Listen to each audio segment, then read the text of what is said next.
வணக்கம். இன்றைக்கி நம்ம பார்க்குற சமையல் ஒரு சூப்பரான தக்காளி வேர்க்கடலை சட்னி எப்படி செய்யலாங்கிறத பார்க்கலாம். இதுக்கு வெங்காயம்லாம் தேவையில்லை. ரொம்ப ஈஸியாக சிம்பிளாக ஒரு 10 நிமிஷத்தில் பண்ணிடலாம்.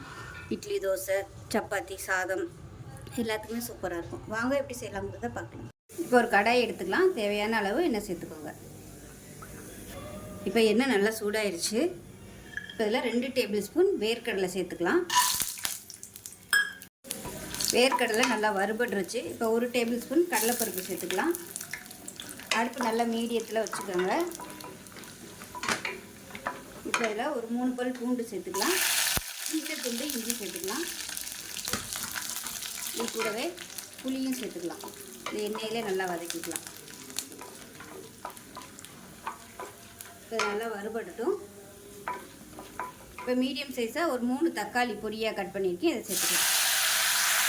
தக்காளி வதங்குறதுக்கு உப்பு சேர்த்துக்கலாம். இப்போ பாருங்கள், தக்காளி நல்லா வதங்கிடுச்சு. இப்போ இதில் காரத்துக்கு ஏற்ற மாதிரி மிளகாத்தூள் சேர்த்துக்கலாம். நான் வந்து 1 டேபிள் ஸ்பூன் அளவுக்கு சேர்க்குறேன். இதில் கொஞ்சமாக மஞ்சள்தூள் சேர்த்துக்கலாம். இப்போ இதையும் சேர்த்து நல்லா வதக்கிக்கலாம். இப்போ மிளகாத்தூள் சேர்த்து வதக்கியாச்சு. அந்த பச்சை வாசனை போகிறதுக்காக கொஞ்சமாக தண்ணி சேர்த்துக்கலாம். இப்போ இந்த தண்ணி கொஞ்சம் லைட்டாக வற்றட்டும். இப்போ பாருங்கள், தண்ணி நல்லா வற்றிட்டு கேஸ் அமர்த்திடலாம். அமர்த்திட்டு ஆற விட்டுட்டு நல்லா நைஸாக அரைச்சிட்டு பார்க்கலாம். இப்போ பாருங்கள், சட்னி நல்லா அரைச்சாச்சு. ஒரு பவுலில் சேர்த்துக்கலாம். இப்போ மிக்ஸி அலசிட்டு அதை தண்ணியை சேர்த்துக்கலாம். இப்போ எப்பயும் போல் கடுகு, உளுந்து, கருவேப்பிலை, பெருங்காயம் போட்டு தாளிச்சதை சேர்த்துக்கலாம்.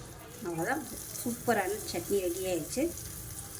இப்போ இட்லி, தோசை, சப்பாத்தி, சாதத்துக்கெலாம் கூட நீங்கள் தொட்டு சாப்பிட்றதுக்கு சூப்பராக இருக்கும் கெட்டியாக வச்சிங்கன்னா.